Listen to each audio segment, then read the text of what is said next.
Ready to make a real impact every day?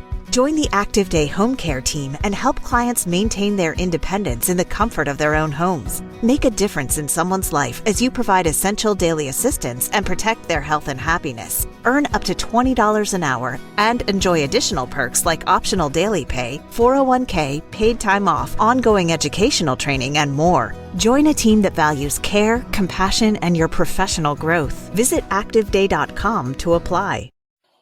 Stop right there. Yeah, you.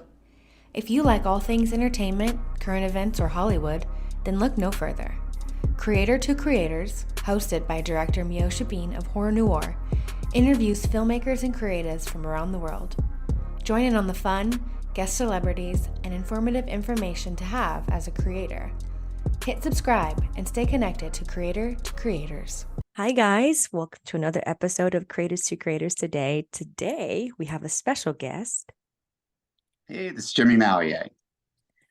Welcome to the show. I love that name. It's a great name. Thank you. I'm kind of stuck with it. So I love it. I always like to go back to the beginning, our childhood. And I always say, when we were kids, like the things, our habits, the things that we are into kind of follow us as we're become adults. So tell me a little bit about your childhood, and then also kind of how did you get into music? How did that happen? okay. I was born on Galveston Island. It's a little bitty island in Texas. So it was a very small community, great childhood. I have 4 brothers and sisters, and my parents were married their entire life, kind of a good little Catholic, strong Catholic family and community, and great place to grow up. Loved it. And I actually learned to play guitar from a nun in 7th grade. Wow.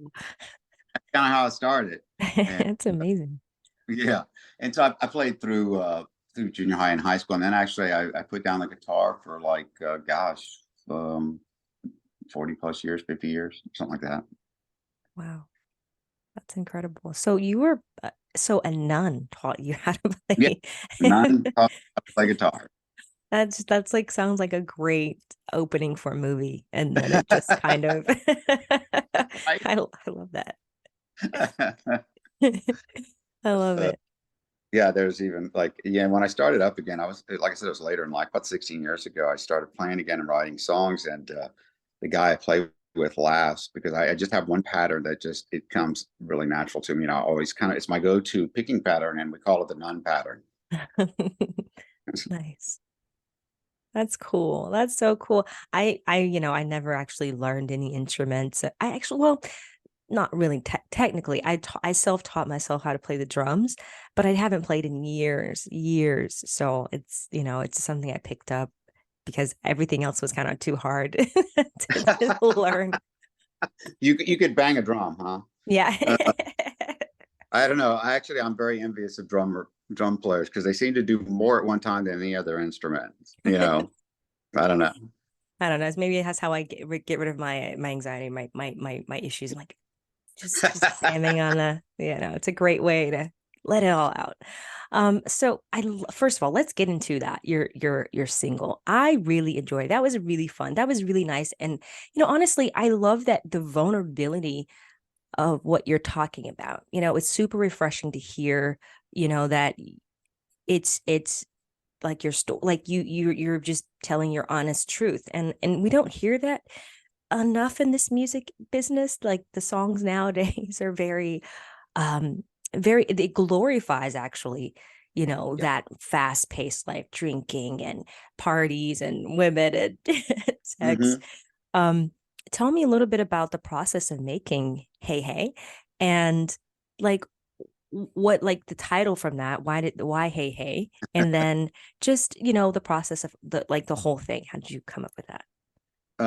Yeah, it's kind of interesting. I mean, I'm obviously, this song is pretty much me. I'm a recovering alcoholic. I've been in a program for 3 years, and I was actually just driving in the car, and being part of certain programs, you're really not they're anonymous, so you're not supposed to say the program. And so Hey Hey kind of just came to mind, and from there the song evolved. and it was a fairly easy song to write. I almost, don't tell the police, wrote it driving, because it was so fast to me, you know. And so a big part of it was done there. But it's, it is a song about the road to recovery after somebody like me, and it is unusual for people to get into recovery after 40 plus years of drinking, but that's what I did. And I wanted the message to get across that, it's a journey and it's a decision and it's a pretty heavy subject. But when I finished it, I said, I don't want it to be a really sad song. What I want to convey is that there is joy and fun and recovery, Yeah. Yeah. And so I said, and actually I want it to sound like a bar song. And you know what? Sing along. And that's how it developed into what it is. I love that. No, and it does actually. It actually does. But you're right that the it is fun, and what you're saying, it is that. And I think, you know, you almost kind of like want to go, like when you hear a song about that particular topic, you're thinking it's super sad, and Right. it's like, but it's great and that you have this kind of attitude. And I love what you said, that it's a decision. Um like, what kind of got you there for yourself? Because I know, I mean, everybody's dealing with things and, different things like that. But what made you want to say, I need a change in myself, like I need to change it? Well, I was, and I hate to really use the term, but a high functioning alcoholic. I was very successful throughout my life. I raised my daughters. I did some pretty big things and very involved in the community. And um, but I think it's always for people like me, it's on the fringe before you go too far, basically, and you hit rock bottom, which is in the song. And you know, it's for me, it was COVID, and I had a business that wasn't doing that great. I was not in a great relationship. Things weren't going well with the family, and it just seemed to like snowball on me. Mhm. And uh, actually, the funny story, what the deciding factor to make me go to a 12-step program was I was talking to my therapist on Zoom, because everybody's on Zoom, right? It was COVID Yeah. time. So I'm talking to her on the phone, and she asked, how's your drinking doing? How's all that? And I'm like, great, great. And I would cover up the camera and chug. Oh, And wow. the most disgusting thing in life I could have ever done. And so that was it, it just hit me really hard. And I said, I can't do this anymore. And so Yeah. I called the local place, and said, where can I go to a meeting? And never turned around. That's Ready to make a real impact every day? Join the Active Day Home Care team and help clients maintain their independence in the comfort of their own homes. Make a difference in someone's life as you provide essential daily assistance and protect their health and happiness. Earn up to $20 an hour and enjoy additional perks like optional daily pay, 401k, paid time off, ongoing educational training, and more. Join a team that values care, compassion, and your professional growth. Visit activeday.com to apply. That's beautiful. And I read something that about the 12-step program. So I'm Mhm. not really familiar with that. If you can like elaborate on that and like what that consists of.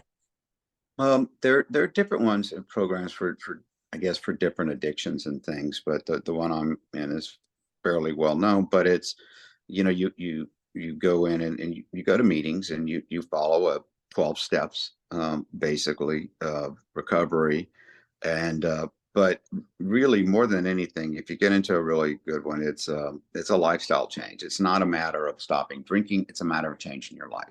uh, Mm, because if white knuckling it, as we call it, is no fun. Just saying, I'm not going to drink, I'm not going to drink, and actually it's impossible for people like me. There's a line in the song that about, yeah, giving up your will to God. mhm.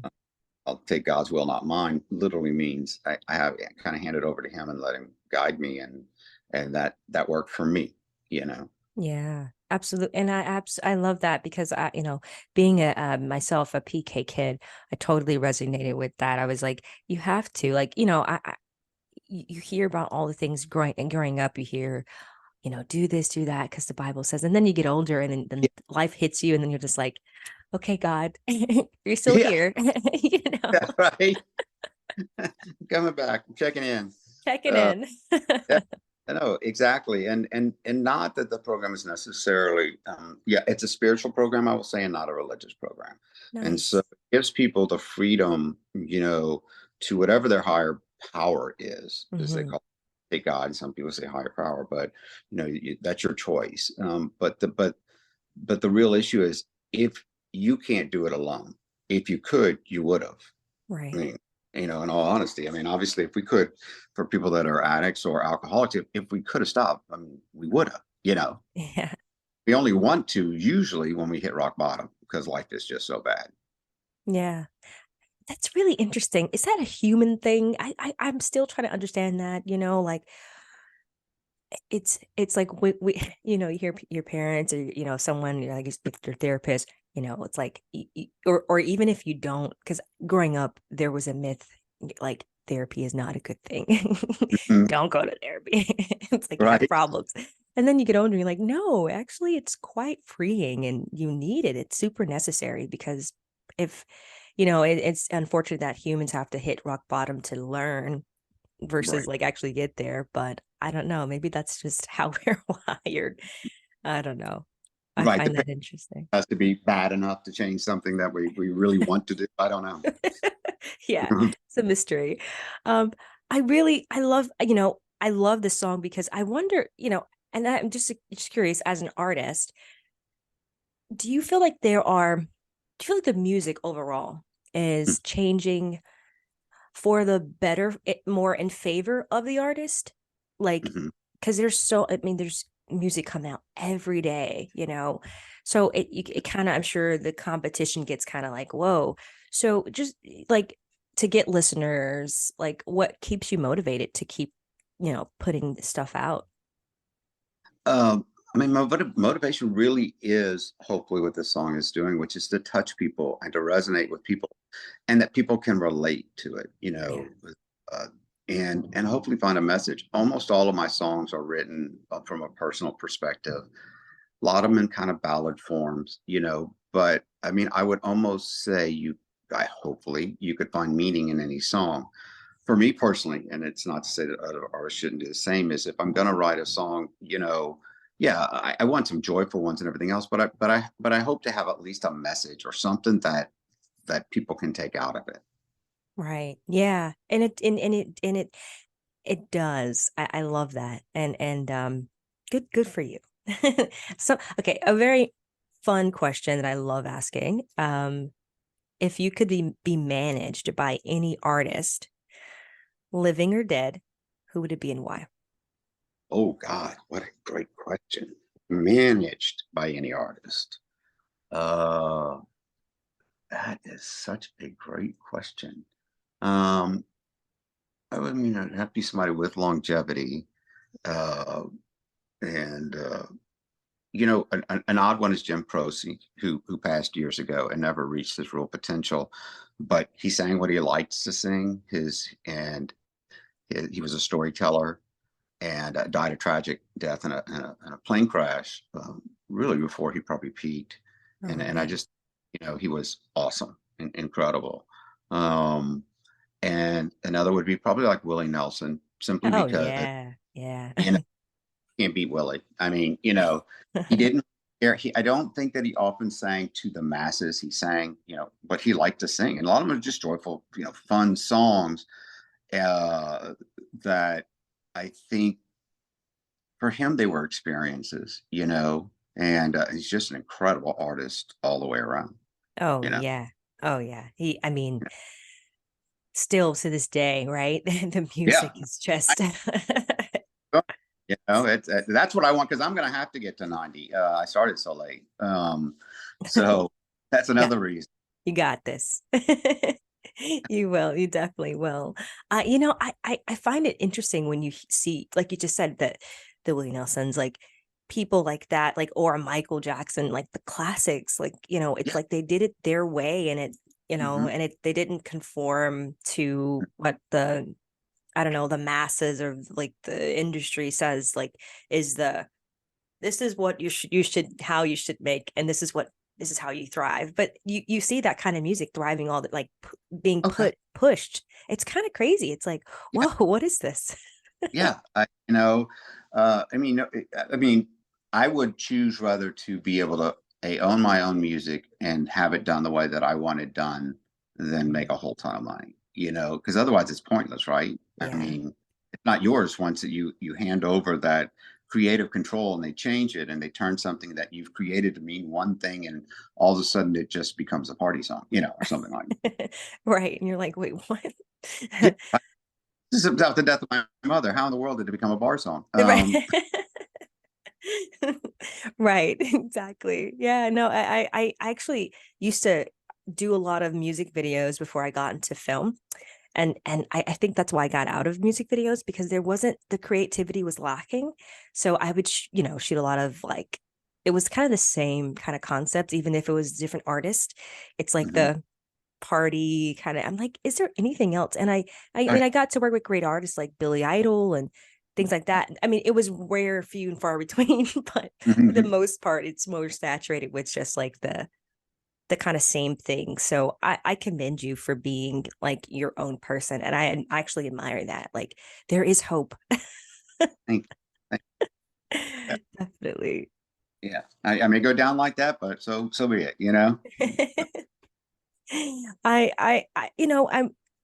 I love what you said about, in COVID, like that's when everything like you realized, I think a lot of people actually too, even myself, I actually started this podcast during COVID because I was talking to my plants. I was like, this is not healthy. I cannot just talk to the air. I have to do something. Um, and this was like, it's like therapy, hearing stories and, you know, I love that. And so my question to you is, do you feel like, and God, thank God we're out of that and that will never happen again, hopefully. um, do you, what was the biggest takeaway that like I don't know, like you learned about yourself in those moments? Well, COVID, yes, I hope it never gets back, especially to the level that it was. But, Yeah. kind of finds a blessing. And actually, the blessing was that I finally admitted I was an alcoholic and I could not do it on my own. Mm, And sought help. And if it had not been for COVID, I don't know if I would have done that. So actually, something really miraculous, incredible came out of COVID. yeah. For me personally, it was a really deep, dark, horrible time for me. But from that, I grew. And my life is so different now. I don't know if it would have happened without COVID.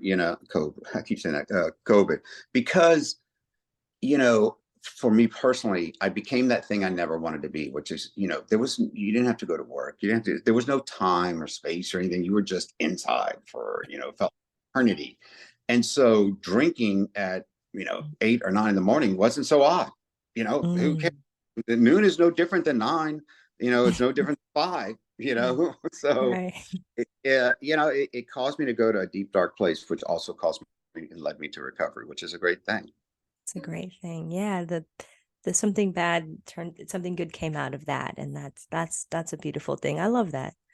That's great. Yeah. I think for me what I learned out of it was, you know, um, well, obviously the podcast too, that was great, but I think it was stuff that trauma things that I never addressed in my Mm. childhood. And it was fate. I was faced with them and I was like, okay, Meosha, we're going to get a therapist. That's what we need. It's So amazing what alone time can do to introspection and self-development, because we're in COVID. It's really, you might have somebody living with you, but you're yeah, still really alone. There's no social interaction or influence, and so you're left with yourself. yeah, it's true. Now, do you feel like now that we're out of it, do you feel like it's like a weird, like, do you think like the social norm is a little different? Just like even, or do you think people are still warming up to the idea of like togetherness? Like I felt like it took me Right. a while. I mean, it took a long while. I do a lot of social things and community involvements and charity work.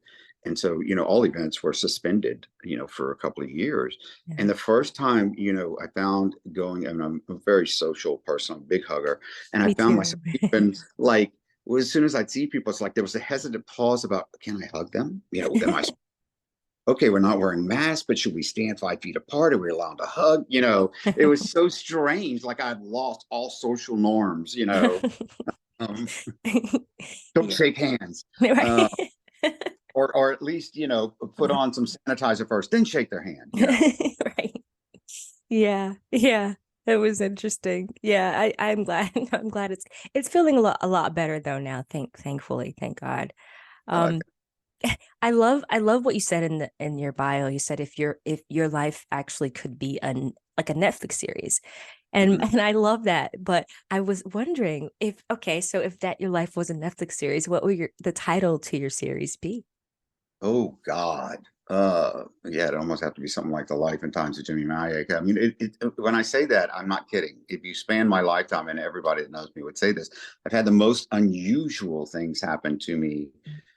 Not always great, and things like, you got to be making this up. And I'm like, no, I can't. This is really what happened, Yeah. you know. And there's so much of it.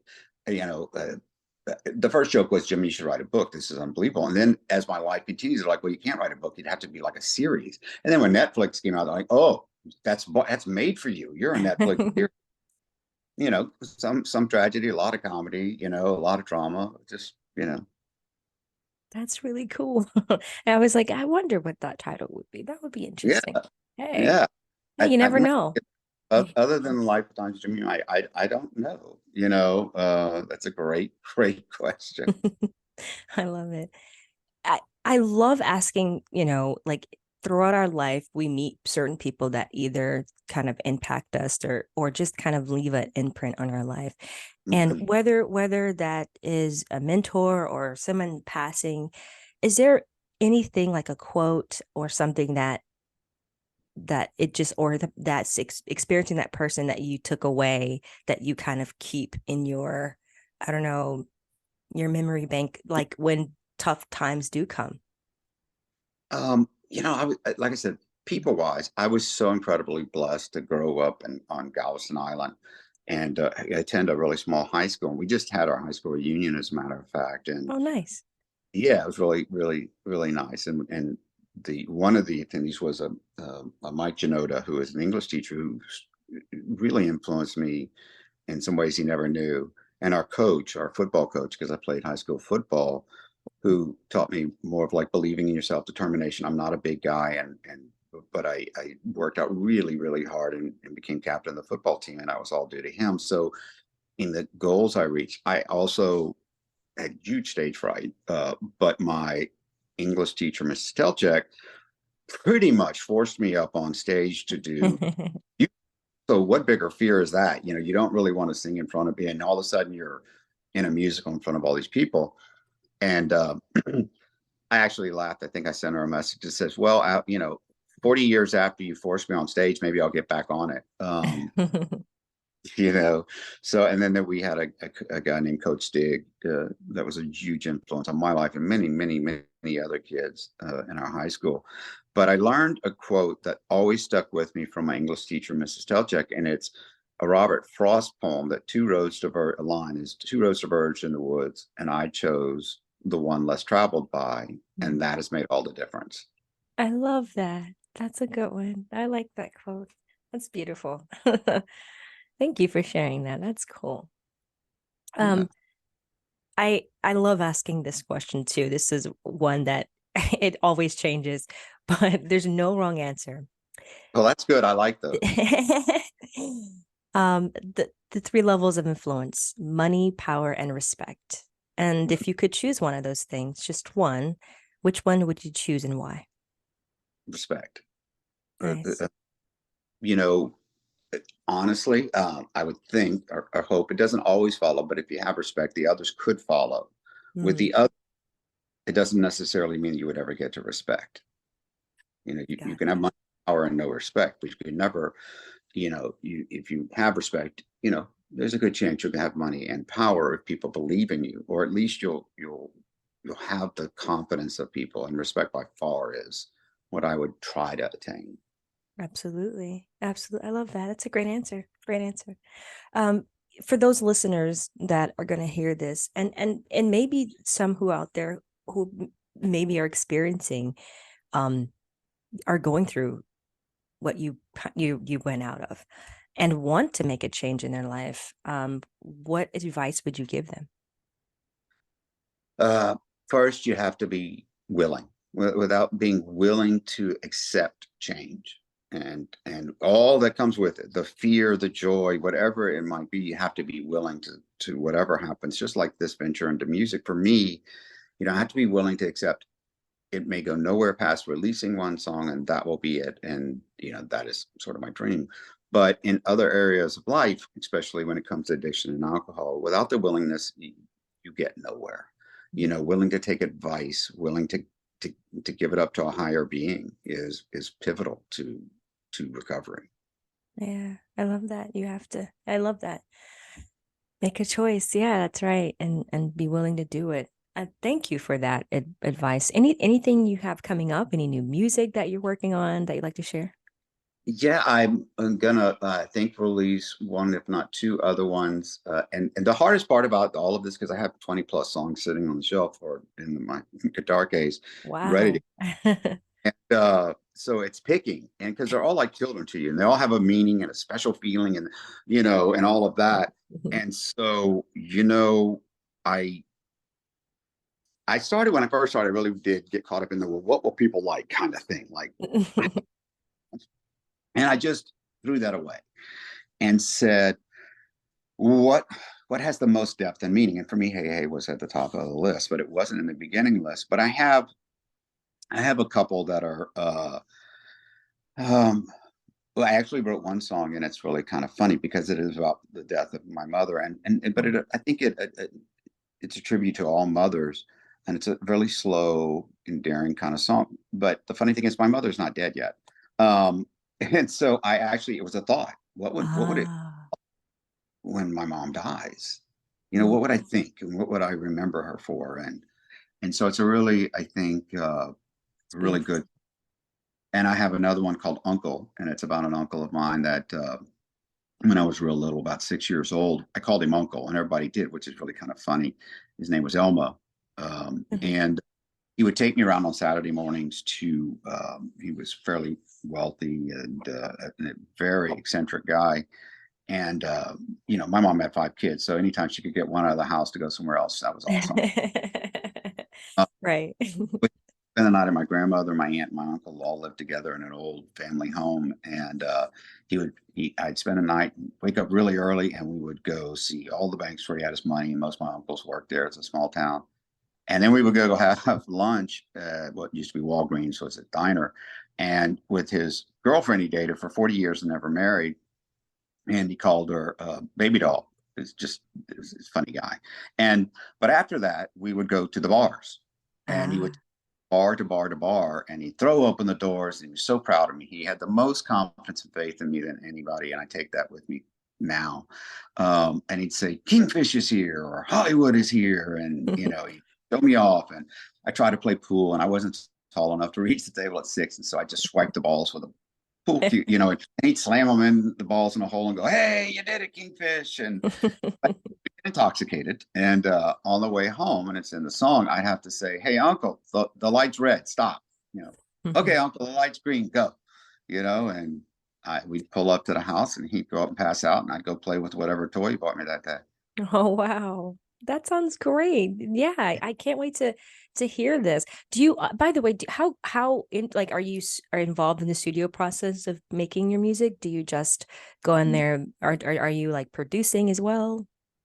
I got good question. Since I'm so new to this, I don't know what people will consider, but I pick out the instruments and Okay. which ones I played in every song and where I want them played and how I want them played, the harmony that I want, if I want any. So I take suggestions, don't get me wrong, and some have worked out really well. Um, but mainly I really go from the vision in my head. Mm. But it's not to say when somebody comes up with, well, this might sound good, I'm like, okay, well, let's hear it. And I'm like, oh wow, that's awesome. Uh, yeah. So, but I would say very involved. Nice. Very cool. Yeah, no, it's great production. It sounds really, really good. And it just I played it in the house, and just the surround sound. I was like, ooh, yeah. Like it's very, very nice. Yeah. The step piano, it's a really unique piano, and and Hey Hey, and it has a unique sound to it. And so for this particular song, we needed a stand-up piano because it makes that ballroom sound. Yeah. Not, Yeah. I don't want a classical sound piano. You don't even want a decent sounding piano, actually. You want, and the whole thing about Hey Hey and me, even because I didn't know if I would be the person singing my songs. If I got them out and people sang them, I would be pretty happy. But for this particular song, uh, I'm not a great singer. I'm certainly nobody is ever going to turn and go, wow, that voice. But for this song, it fit because it's not a perfect song, and it's about imperfection. It's Mm. exactly what it's about is imperfection, and so I wanted that in there. The imperfect piano, probably the imperfect voice, to carry the message. Beautiful voice. No, you have a great voice. It's a great voice. I was like, oh, Thank, thank yeah, you. very good voice. Very good voice. Congratulations on your single, and I wish you all the best in your music endeavors and in life. I love it, and thank you for coming on and chatting with us. Like, it was great. Oh, thank you so much for having me. I really appreciate it. Of course, come back anytime. Oh, where can people find you on social media and all the things you have going on? Yeah, the bottom of most articles I'm on Facebook and Instagram, and it's under my name, Jimmy Mallia, maybe under James, the formal name that was never really mine, but Jimmy Mallia. The song is on Spotify. It's doing fairly good, so please go listen there. And then yeah, look me up on Facebook. All right. Yes, go listen to the song. Go follow. Yes, yes, yes. That's what we need. And thank you again. And thank you all for listening. And always remember to live, love, laugh. We'll see you guys next time.